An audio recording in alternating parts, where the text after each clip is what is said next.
الرجيم بسم الله الرحمن الرحيم نحمده ونصلي على رسوله الكريم أما بعد إن الله وملائكته يصلون على النبي يا أيها الذين آمنوا صلوا عليه وسلموا تسليما اللهم صل على سيدنا ومولانا محمد وعلى آله وأصحابه أفضل الصلوات وعدد معلوماتك وبارك وسلم اللهم صل وسلم وبارك على سيدنا محمد النبي الأمي الذي قرنت البركة بذاته وتعالى على ذكره برادران کریم السلام علیکم ورحمۃ اللہ وبرکاتہ۔ الحمدللہ اللہ تعالیٰ کا بے انتہا فضل و کرم ہے کہ اس نے ہمیں مسلمان بنا کر پیدا فرمایا اور ہمیں پیدا ہونے کا فخر عطا فرمایا۔ الحمدللہ یہ فخر رشک انبیاء نکلا، مزید برائے کرم کہ اس نے ہمیں اپنے اولیاء کے دامن سے وابستہ فرمایا، قرآن جیسی نعمت عظمیٰ سے ہم کو سرفراز فرمایا اور اس ماہ مبارک میں ہمیں زندہ رکھا اور اس کے حقر مقبول سحر سے، روزے سے، افطار سے، تراویح سے قدر کرنے کی توفیق دی۔ الحمدللہ جیسا کہ ہمارا سلسلہ جاری ہے اللہ تعالیٰ کی فضل و کرم سے کہ قرآن جو ہے، رمضان جو ہے قرآن کے نزول کا مہینہ ہے اور ہم قرآن کو کچھ سمجھنے کی کوشش کر رہے تھے، جتنی اس میں سے اپنی جتنی حیثیت ہے اپنی جتنی وسعت ہے۔ الحمدللہ پچھلے 2 دن میں ہم پورے فاتحہ سمجھنے کی کوشش کر رہے تھے، آج ایک اور ایک چھوٹی سی صورت ہم سمجھنے کی کوشش کریں گے انشاءاللہ بھی تعالیٰ۔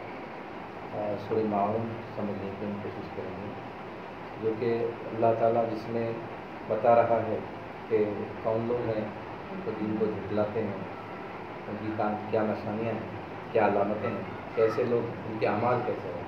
اللہ تعالیٰ ہمیں اس زمرے سے محفوظ رکھے۔ اعوذ باللہ من الشیطان الرجیم بسم اللہ الرحمن الرحیم۔ اللہ تعالیٰ ارشاد فرماتا ہے ارأیت الذی یکذب بالدین فذلک الذی یدعو الیتیم ولا یحض علی طعام المسکین فویل للمصلین الذین هم عن صلاتهم ساہون الذین هم یراؤون ویمنعون الماعون۔ مختصر آیتوں کی صورت ہے۔ اللہ تعالیٰ سرکار رسول کے مخاطب ہو کے ارشاد فرماتے ہیں کہ ارأیت الذی، کیا آپ نے دیکھا ان لوگوں کو یکذب بالدین، جو دین کو جھٹلاتے ہیں؟ کیا آپ نے دیکھا ان لوگوں کو جو دین کو جھٹلاتے ہیں؟ اب دین کو جھٹلاتے ہیں کا کیا معنی لیں گے بھائی؟ ہم دین کو جھٹلاتے ہیں کیا مطلب ہے؟ دین جو ہے کئی معنوں میں آتا ہے۔ دین سزا و جزا کے معنی میں بھی آتا ہے، دین اللہ کا منشا بھی ہوتا ہے، دین ہمارے اعمال جو ہوتے ہیں زندگی میں جو گزارتے ہیں وہ تم، یعنی اللہ تعالیٰ کے منشا کو، یعنی آخرت پہ جو لوگ یقین نہیں رکھتے وہ لوگ کیسے ہوتے ہیں کیا آپ جانتے ہیں؟ سرکار رسول سے مخاطبت ہے، یعنی اللہ تعالیٰ بتانا چاہ رہا سرکار رسول کو کیسے لوگ ہیں، سرکار رسول کے واسطے سے امت کو بتانا چاہ رہا کہ دیکھو کون لوگ ہیں جو دین کو جھٹلاتے ہیں، کون لوگ ہیں جو دین کو جھٹلاتے ہیں۔ دین کو جھٹلانے والے لوگ کون ہیں؟ اللہ تعالیٰ آگے ارشاد فرماتا ہے ارأیت الذی یکذب بالدین فذلک الذی یدعو الیتیم، یہ وہ لوگ ہیں جو یتیم کو دھکا دیتے، داد دہش نہیں کرتے، یتیم کی فکر نہیں کرتے، یتیم کے بارے میں سوچتے نہیں، جو یتیم کے بارے میں نہیں سوچتے۔ سرکار رسول نے ارشاد فرمایا کہ جو شخص یتیم کی کفالت کرتا ہے، جو دیکھتا ہے یتیم کو، کل قیامت میں وہ میرے ساتھ سرکار رسول نے 2 انگلیوں کا اشارہ کیا کہ شہادت کی انگلی، بیچ کی انگلی کے وہ دونوں جنت میں میرے ساتھ ایسا ہوگا وہ شخص جو یتیم کی کفالت کرتا ہے، جو یتیم کی پرورش کرتا ہے۔ سرکار نے ارشاد فرمایا کہ یتیم کے سر پہ محبت سے اگر ہم ہاتھ پھیر دیں تو اس کے سر کے نیچے جتنے بال ہیں اللہ تعالیٰ ہمارے اتنے بالوں کے برابر تمام کو بخش دیتا ہے۔ یتیم کو کبھی تکلیف نہیں دینا اور یتیم کی ہمیشہ فکر میں لگے ہوئے رہنا کہ اللہ تعالیٰ ہمارے ذریعے کسی یتیم کا کچھ کام کروا دے، کسی یتیم کا مجھ سے کام کروا دے۔ اور واقعہ سرکار رسول کا کہ عید کے موقع پہ سرکار رسول ایک مرتبہ تشریف لے جا رہے ہیں عید کی نماز کے لیے، راستے میں دیکھے ایک چھوٹا سا لڑکا روتا ہوا ٹھہرا ہوا ہے، رو رہا ہے۔ تو سرکار رسول نے فرمایا کہ اے بیٹے، اے لڑکے، تو کیوں رو رہا ہے؟ تو وہ لڑکا چونکہ سرکار سے وقفیت نہیں رکھتا تھا، بولا کہ آپ کو کیا ضرورت ہے، بس میں اپنی اس میں رو رہا ہوں. تو سرکار رحمۃ للعالمین ہے، آپ کو برداشت نہیں ہوا، آپ مجھے کیا بات ہے بیٹے بتا دو آخر کیا معاملہ ہے. تو شخص پھر وہ لڑکا جو ہے پھر بولا کہ نہیں آپ کو کیا ضرورت ہے. سرکار کے بار بار اشارہ کرتے ہوئے بولنے لگا کہ میں یتیم ہوں، میرا باپ مالدار تھا، میں اچھی میری پرورش ہوتی تھی، میرے باپ کا انتقال ہو گیا، میری ماں دوسری شادی کر لی، اب میرے کو دیکھنے والا کوئی نہیں ہے، میرے کو دیکھنے والا کوئی نہیں ہے، میری کوئی پرورش کرنے والا نہیں ہے. میرا باپ، میں دوسرے بچوں کو دیکھ رہا ہوں کہ نئے نئے لباس پہن کے لوگ اپنی عیدگاہ کی طرف جا رہے ہیں، میرے کو کوئی دیکھنے والا نہیں ہے، میرے کو کوئی لے جانے والا نہیں ہے، میں اس کی خاطر رو رہا ہوں. تو سرکار نے ارشاد فرمایا کہ اے لڑکے، کیا تو اس بات کو پسند کرے گا کہ محمد تیرا باپ ہو جائے اور عائشہ تیری ماں ہو جائے؟ تو لڑکا بولا کہ اس کے لیے تو میں بالکل ہزار جان سے اس کے لیے قربان ہوں. تو سرکار نے اس کو خود لے کے گئے ساتھ. عائشہ صدیقہ رضی اللہ عنہا نے ارشاد فرمایا کہ اے عائشہ اس کو تیار کرو، نہلاؤ دھلاؤ. عائشہ صدیقہ رضی اللہ عنہا نے اس کو نہلائے دھلائے. تب تک سرکار خود بازار گئے، کپڑے لے کے آئے، پھر پہنائے، اس لڑکے کو عیدگاہ لے کے آئے. صحابہ اکرام پریشان ہو گئے، سرکار کبھی بھی وقت کی پابندی کرتے، ہمیشہ کبھی لیٹ نہیں ہوتے، لیکن اس یتیم کی دادش کرنے کی خاطر، اس یتیم کے دل جوئی کرنے کی خاطر آپ نے اپنے معمول کو بدل دیا. آپ نے اپنے معمول کو بدل دیا اور اس یتیم کی فکر کرنے لگے. ایک مثال دے کے سرکار نے ارشاد فرمایا کہ ہم ایسا معاملہ کریں، یتیم کو کبھی ہم دل نہیں دکھانا. یتیم کا یہ نہیں سمجھنا کہ یتیم کا کوئی نہیں ہے. یتیم کے لیے اللہ تعالیٰ کی جو عرش ہے، عرش سیدھے عرش تک اس کے اللہ تعالیٰ یتیم کی آواز جاتی ہے، اس کے دل سے جو تکلیف نکلتی ہے. ہمیشہ ہم یتیم کی فکر کرنا. تو جو یتیم کی داد دہش نہیں کرتا، جو یتیم کو دھکا دیتا ہے، جو یتیم کو تکلیف پہنچاتا ہے، جو یہ سمجھتا ہے کہ میں اس کے اوپر اگر ظلم زیادتی کروں گا کوئی مجھ سے سوال نہیں کرے گا، یہ دین کو جھٹلانے والا ہے. کل قیامت میں اس کے لیے ویل ہے. تو قیامت میں اس کے لیے ویل ہے جو دین کو جھٹلاتا ہے، یعنی جو یتیم کو دھکا دیتا ہے، یتیم کی داد دہش نہیں کرتا، یتیم کے اوپر سر پہ محبت سے ہاتھ نہیں پھیرتا، اس کی ضرورتوں کو پورا نہیں کرتا. جب اپنی اولاد کی فکر کرتا ہے تو ساتھ میں ایک یتیم کی بھی فکر کرنا.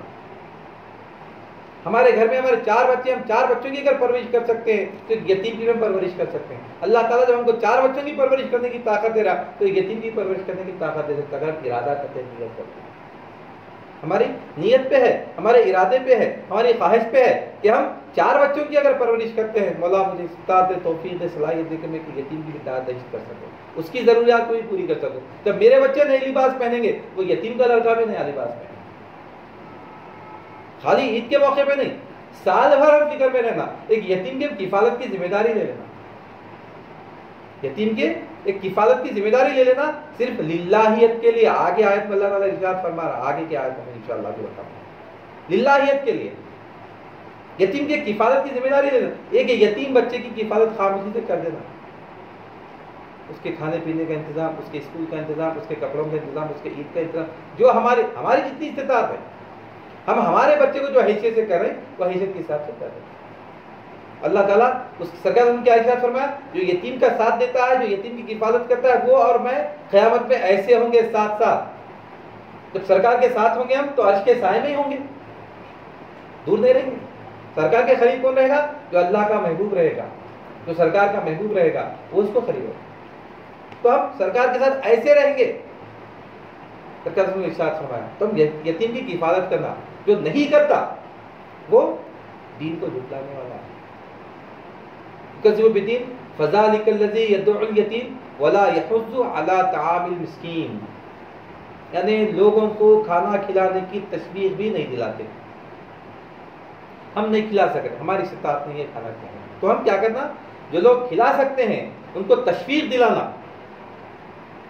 سرکار نے ارشاد فرمایا، سرکار سے ایک مطلب سوال کیا گیا کہ کون سا اسلام بہتر ہے، کون سا اسلام بہتر ہے؟ آپ نے فرمایا کہ لوگوں کو سلام کرو، اس کو بھی جس کو تم جانتے ہو اور اس کو بھی جس کو تم نہیں جانتے، اور لوگوں کو کھانا کھلاؤ، اور لوگوں کو کھانا کھلاؤ. کھانا کھلانے کا جو اجر ہے وہ بھی بہت بڑا اجر ہے، بہت بڑا کام ہے. غریبوں کو، مسکینوں کو کھانا کھلانے کے لیے، یہ جو خانقاہوں پہ جو لنگر لگتے ہیں، اسی مقصد سے لگتے ہیں کہ کون دولت مند ہے کون غریب ہے پتہ نہیں چلتا. ضرورت کئی لوگ ہوتے ہیں جو عزت اپنی برقرار رکھنا چاہتے ہیں, مانگتے نہیں, وہ لوگ بھی آ کے بیٹھ کے آرام سے کھا کے چلے جا سکتے, کسی کو پتہ نہیں چلتا. دولت مند شخص بھی وہ دفتر پہ بیٹھتا ہے, غریب شخص بھی وہ دفتر پہ بیٹھتا ہے, دونوں برابر اٹھ کے کھا کے چلے جاتے ہیں. جو غریب شخص ہے جو ضرورت مند تھا, اگر وہ ایک شخص بھی ضرورت مند کھا رہا تو پورے کے پورے دفتر کے جو لوگ ہیں اللہ تعالیٰ تمام کو ان کو بخش دے. جو نیت سے ہم کھانا کھلا رہے ہیں, جو لوگ اس میں شریک ہوئے, اپنی بساط سے شریک ہونا. ضروری نہیں ہے ہم پورا بالکل 50-100 لوگوں کا لنگر لگا سکتے ہیں. 4 آدمی مل کے 100 لوگوں کا لنگر لگا سکتے ہیں. 4 آدمی مل کے لگا رہے ہیں تو ہم 5 آدمی اس میں شامل ہو جا سکتے ہیں. سب لوگ 100 روپئے ڈال رہے ہیں تو ہم 10 روپئے ڈال کے اس میں شریک ہو سکتے ہیں. اپنی جتنی حیثیت ہے اپنی حیثیت سے اس میں شریک ہو جانا. اللہ تعالیٰ یہ نہیں بولا تم یہ لیول سے کرو, تم یہ لیول سے کرو, تم یہ لیول سے کرو. وَمِمَّا رَزَقْنَاهُمْ يُنْفِقُونَ بولے اللہ تعالیٰ, جو کچھ کیا ہم نے دیا ہے اس میں سے خرچ کرو گے اپنی استطاعت سے, اپنی حیثیت سے ہم کو کرنا ہے. تو ہم کیا کرنا, لوگوں کے لیے کھانے کا انتظام کرنا, تعام کا انتظام کرنا. جو لوگ یہ نہیں کرتے, جو لوگ یتیم کو دھکا دیتے ہیں, یہ تمام کے تمام لوگ دین کو جھٹلانے والے ہیں. دین کو جھٹلانے والے ہیں, یعنی اللہ تعالیٰ کے دین کا انکار کرنے والے ہیں. یہ لوگ جہنم میں جانے والے ہیں. فَذَلِكَ الَّذِي يَدْعُ الْيَتِيمَ وَلَا يَحُضُّ عَلَىٰ طَعَامِ الْمِسْكِينِ فَوَيْلٌ لِّلْمُصَلِّينَ. ایسے لوگوں کے لیے, ایسے نمازیوں کے لیے ویل تیار کر کے رکھا ہے اللہ تعالیٰ. دوزخ کے گڑھوں میں کا خطرناک گڑھا, اس کی آگ سے دوزخ کی آگ دن میں 400 مرتبہ پناہ مانگتی ہے. اتنی خطرناک آگ ہے اس کی. وہ آگ میں اللہ تعالیٰ ڈالنے والا ہے.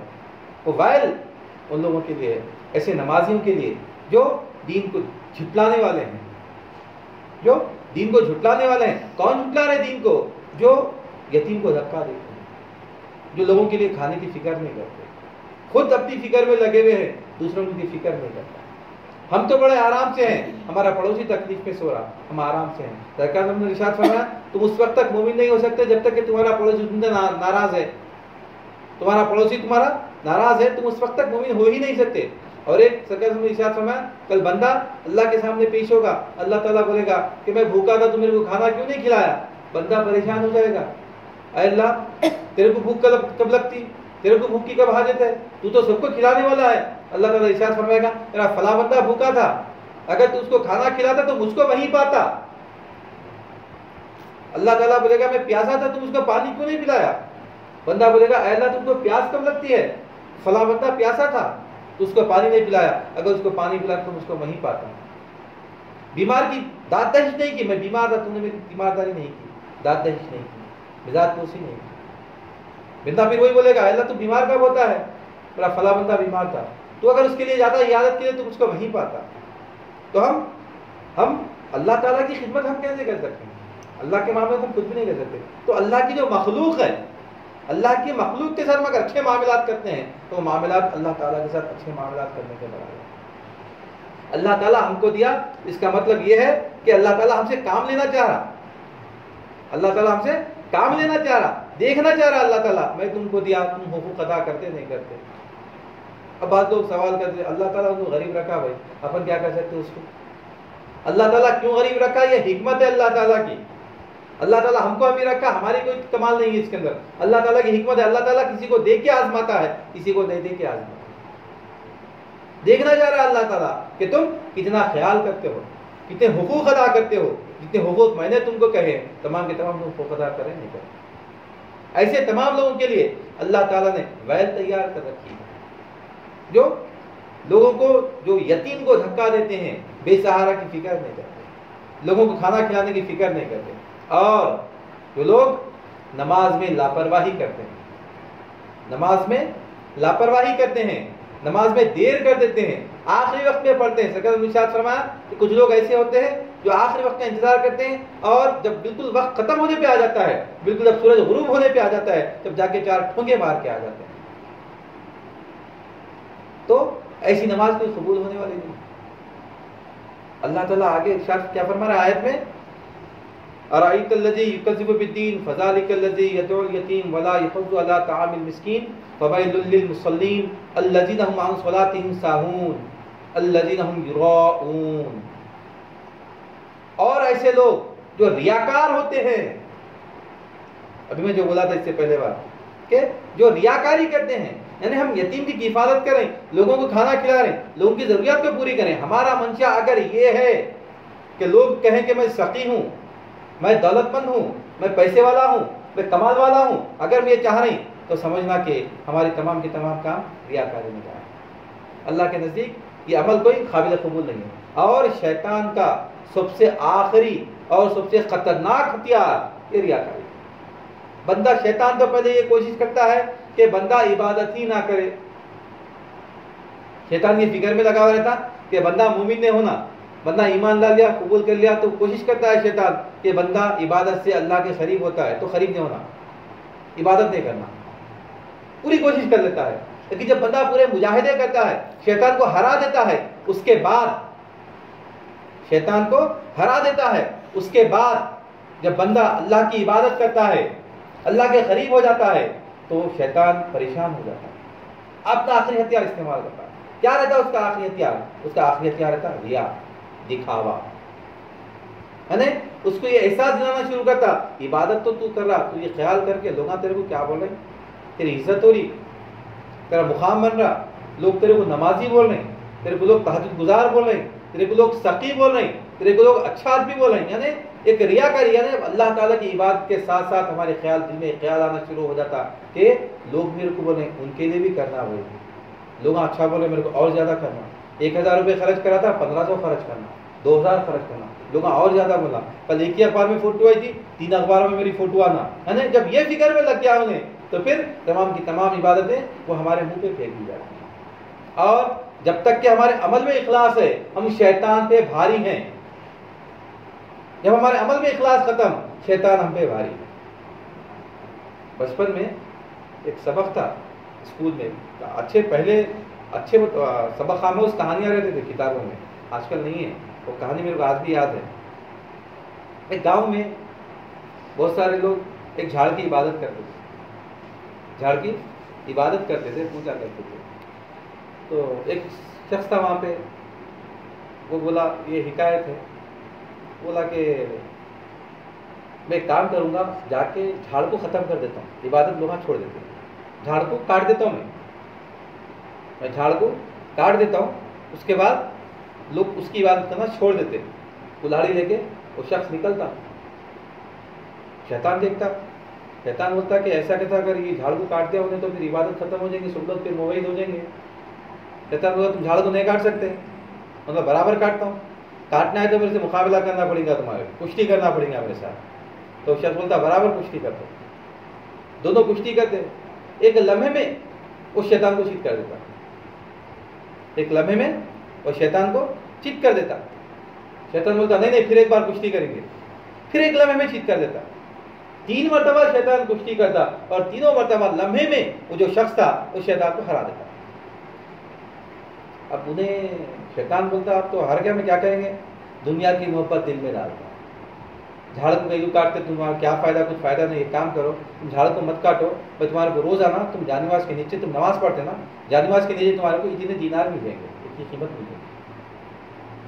جب ان کو خیال آتا اس شخص کو، ارے میری ضرورت تو ہے پیسے، ٹھیک ہے بولتے ہو نا، واپس چلے جاتے، جا کے نماز پڑھتے، نماز پڑھ کے جانواز ہٹا کے دیکھتے، اس کے نیچے پیسے لے لیے، 1 دن 2 دن 4 دن 5 دن 6 دن پیسے ملتے گئے، اس کے بعد جانواز ہٹا تو پیسے نہیں ہیں، ان کو غصہ آ گیا، پھر دیکھے پھر جانواز کے نیچے پیسے نہیں ہیں، پھر غصہ آ گیا، پھر کلاڑی لے کے نکل گیا، پھر راستے میں شیطان ملا، شیطان مل گیا تو کدھر، میں جھاڑ کو کاٹنے جا رہا ہوں، تو نہیں کاٹ سکتے، میرے سے مقابلہ کرنا، آ جاؤ مقابلہ کریں گے۔ مقابلہ ہوتا ہے شیطان ایک لمحے میں ان کو چت کر دیا، 1 مرتبہ 2 مرتبہ 3 مرتبہ، تینوں مرتبہ شیطان ان کو چت کر دیا۔ وہ بولے ایسا کیسا ہو گیا، جب تک میں تمہارے کو چت کر دیا تھا، جب تمہارے عمل میں اخلاص تھا، جب تم جھاڑ کو کاٹنے جا رہے تھے تمہارا مقصد یہ تھا کہ تمام کے تمام لوگ گناہ کر رہے ہیں، شرک میں مبتلا ہو رہے ہیں، تمہارا مقصد یہ تھا کہ لوگ اللہ سے جڑ جائیں، اللہ کی قوت تمہارے ساتھ۔ اب تم اپنے مقصد سے آئے، اب تم جو آئے تم اپنے ذاتی مقصد سے آئے، تم میرے سے مقابلہ نہیں کر سکتے، تمہارے کو پیسے نہیں مل رہے، تم یہ چاہ رہے ہیں کہ پیسے ملنا، اس وجہ سے تم میرے سے مقابلہ کرنے کے واسطے، جھاڑ کو کاٹنے کے واسطے، تمہاری نیت میں اخلاص نہیں ہے۔ تو جو نیت میں اخلاص ہوتا ہے وہ عمل قبول ہوتا ہے، اور جو مخلص آدمی ہوتا ہے شیطان پہ غالب آتا ہے، اعوذ باللہ من الشیطان الرجیم، کیا بول رہے ہیں ہم؟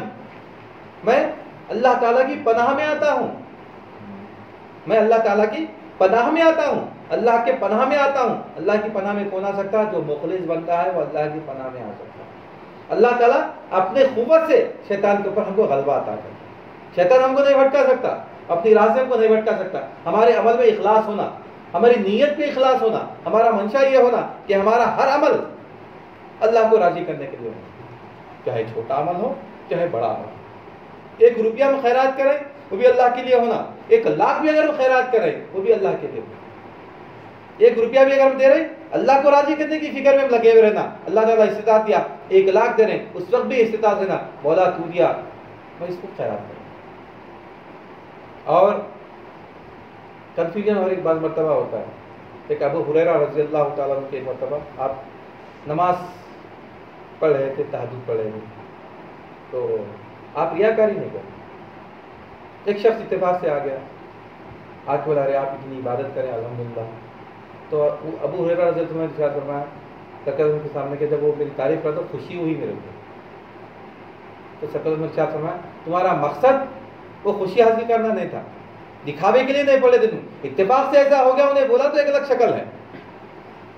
عمل میں سمجھ میں فرق آنا نا، یعنی ہمارا پہلے سے منشا یہ ہے کہ میں دروازہ کھلا رکھوں، لوگ دیکھنا، لائٹ کھلی رکھ کے نماز پڑھ رہا ہوں، یا 2:30-3 بجے رات کو ذرا ٹہل رہا ہوں، کوئی دیکھ لے تو اور تہجد کیسے اٹھاتا ہے، تھوڑا ٹہل رہا ہے، یعنی بتانا مقصد ہے، تو آپ 2 رکعت پڑھو 20 رکعت پڑھو، وہ ہم کو ویل میں لے جانے والے ہیں، لیکن خاموشی سے پڑھ رہے ہیں، کسی کو پتہ نہیں چلا، ہمارا مقصد خالی اللہ کو راضی کرنا ہے، چاہے نماز کوئی بھی عبادت، چاہے انفاق کی ہو، چاہے جسمانی عبادت ہو، چاہے کسی کی مدد ہو، چاہے لوگوں سے ملاقات کے لیے جانے دو، ہم کوئی بھی کام کریں، اگر وہ کام میں اگر ہمارے اخلاص ہے تو اللہ تعالیٰ وہ کام کو ہمیں قبول کرتا ہے۔ اب اللہ تعالیٰ وہ کام کو کسی کے ذریعے کسی اور کو اطلاع دینا چاہ رہا، وہ اللہ کی مرضی ہے ہمارے کام کو، اور بعض مرتبہ کیا کرنا پڑا وہ بھی اخلاص ہے، یعنی ہم کو کہا گیا کہ بھائی سیدھے ہاتھ سے دیے تو بائیں ہاتھ کو پتہ نہیں چلنا، لیکن بعض مرتبہ ہم کو سیدھے ہاتھ کو دیتے ہوئے 10 لوگوں کو ہم کو بولنا ہے، یہ نیت سے بولنا ہے کہ بھائی میں کر رہا ہوں تم بھی کرو،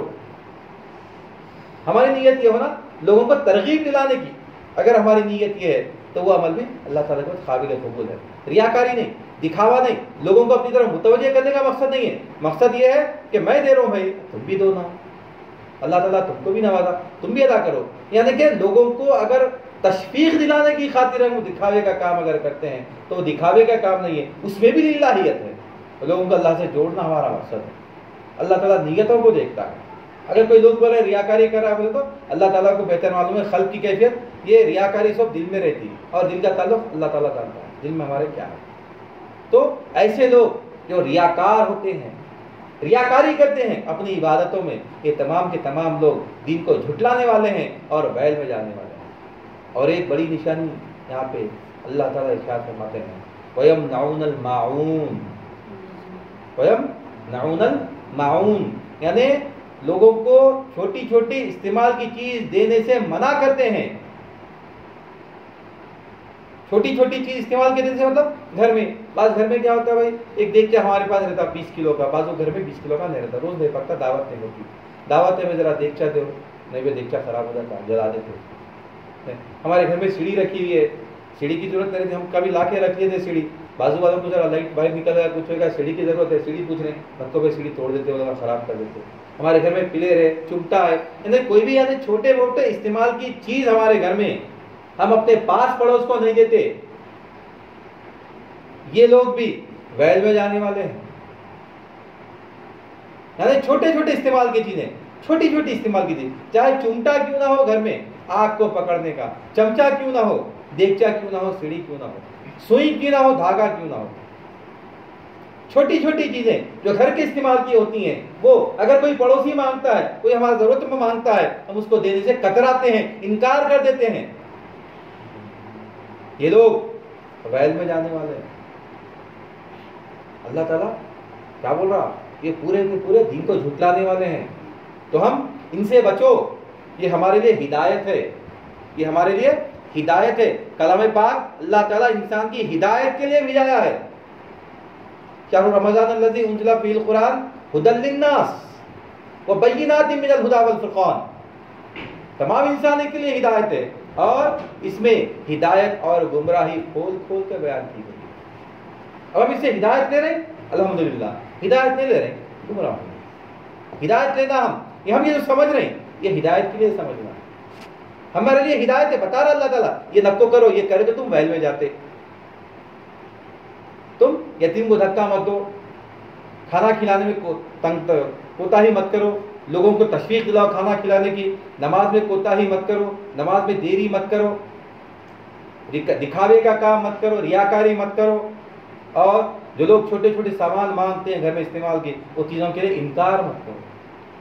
اس سے ہم بچ گئے، تو پھر ویل سے بچ گئے، ویل سے بچ گئے مطلب ہمارا تعلق پھر اللہ تعالیٰ کے چاہنے والوں میں ہو جائے گا، سرکار ہم کے چاہنے والوں میں ہو جائے گا، ہم ادھر چلے جائیں۔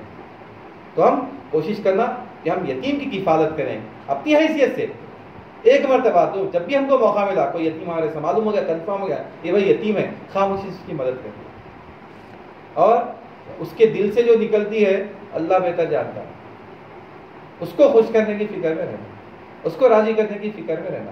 یتیم کو خوش کر دیے، راضی کر دیے، اللہ تعالیٰ ہمارے پورے کام بنا دیتا ہے۔ اتنی بڑی بڑی پریشانیاں دے دو، اتنی بڑی پریشانی ہے، ہم اتنے زیادہ یتیم کی کفالت کرنے کی فکر میں لگ جانا، اللہ تعالیٰ وہ پریشانی ہماری برابر اللہ تعالیٰ دور کریں گے۔ کیوں؟ یہ صدقہ خیرات بلائیات کو ٹالتے ہیں، صدقہ بلائیات کو ٹالتا ہے، بلائیات اگر ہم پہ آنے والے ہیں، ہمارے صدقات ہوتے ہیں تو بلائیات کو روک دیتے ہیں۔ ایکسیڈنٹ ہوا ہمارا، اتنا ہی مار لگا، بڑا خطرناک ایکسیڈنٹ، اگر ہوتا تو ہماری جان جا سکتی تھی، لیکن وہ پوری بلا ہماری صرف انگلی پہ نکل گئی، اللہ تعالیٰ صدقہ خیرات کی وجہ سے اس بلا کو ہم سے ٹال دیا اپنی حیثیت سے۔ اس کے لیے کوئی کنڈیشن اللہ تعالیٰ اس لیے بولا وَمِمَّا رَزَقْنَاهُمْ يُنْفِقُونَ، پہلے بول دیا جو دیا اس میں سے، لاکھ دیا لاکھ میں سے، ہزار دیا ہزار میں سے، 10 دیا 10 میں سے، ایک دیا ایک میں سے، اس میں سے میری راہ میں خرچ کرو، یتیم پہ خرچ کرو، لوگوں کے کھانا کھلانے پہ خرچ کرو۔ اللہ تعالیٰ ہماری یقیناً معاملہ فہمی کرے گا، ہمارے مسائل کو پریشانی کو دور کرے گا، اور ہم کو اپنے سے خرید کرے گا انشاءاللہ۔ یہ چھوٹی سی ایک صورت ہم سمجھنے کی کوشش کریں، انشاءاللہ میں اپنی بات کو ختم کرتا ہوں۔ اللہ تعالیٰ سے دعا کرتا ہوں کہ یا الہی تعالیٰ جو کچھ بھی کہا جائے، جو کچھ بھی سنا جائے، کہنے والے کو سننے والے کو دونوں کو محفوظ عطا فرما، ہر دو کے عمل میں اخلاص عطا فرما۔ یا الہی تعالیٰ ہمیں ویل میں شامل ہونے والے سے محفوظ رکھ، یا الہی تعالیٰ ہمیں یتیم کی دادہش کرنے والا بنا، لوگوں کو کھانا کھلانے والا ہم کو بنا، ہم توفیق عطا فرما تیری راہ میں کھل کے خرچ کر سکے، یا الہی تعالیٰ تیری راہ میں کھل کے خرچ کرنے کی توفیق عطا فرما، بیوہ یتامہ مساکین کی دادہش کرنے کی توفیق عطا فرما، تیرے محبوب کا صدقہ عنایت فرما، ہم کو ہمارے شیخ کو دونوں عالم میں موجود ممتاز رکھ، اتنی مرادوں کو پورا فرما، ان کے درجات کو بلند فرما، ان کے مقبال میں ترقی عنایت فرما، ان صحت کاملہ عاجلہ مستقبلہ عنایت فرما، واسطہ نبی کریم صلی اللہ علیہ وسلم کا ان اللہ وملائکتہ یصلون علی النبی یا ایھا الذین آمنوا صلوا علیہ وسلموا تسلیما اللهم صل علی سیدنا مولانا وعلی آلہ وصحبہ وسلم وعلى معلوماتک وسلم سبحان ربک رب العزة عما یصفون وسلام علی المرسلین الحمد للہ رب العالمین۔